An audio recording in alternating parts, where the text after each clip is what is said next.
That's our media editor on how the appetite for trusted news from reputable broadcasters is soaring. But along with verifiable news comes a lot of misleading information, from fake health advice to speculation about government action. Some information may be being spread by people who mean well, but are nevertheless wrong. Zainab Badawi has these tips to make sure you know the facts you're getting are reliable. In the midst of the coronavirus pandemic, passing on information can feel like one way we can support our families and friends. Here at the BBC, we are working very hard to make sure that everything we broadcast and publish is accurate and up to date. But there is a whole load of information out there that isn't. And misinformation can spread fast.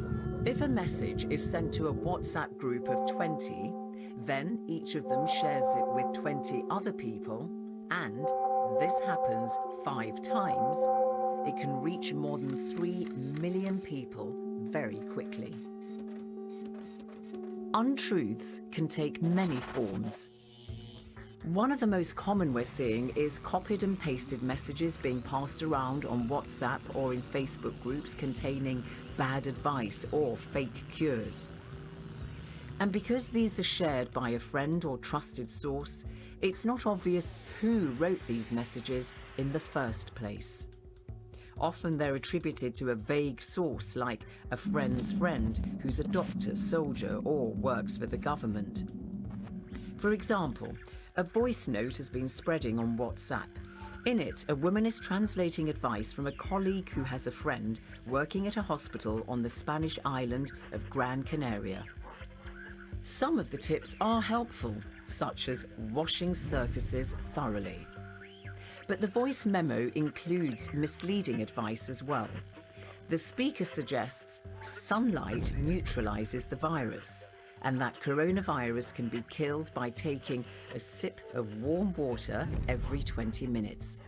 There is no scientific basis for either of these claims.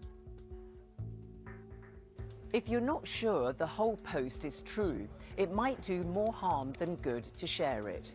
And if the source isn't easily identifiable or the story hasn't been reported elsewhere, then it really is worth being skeptical about it.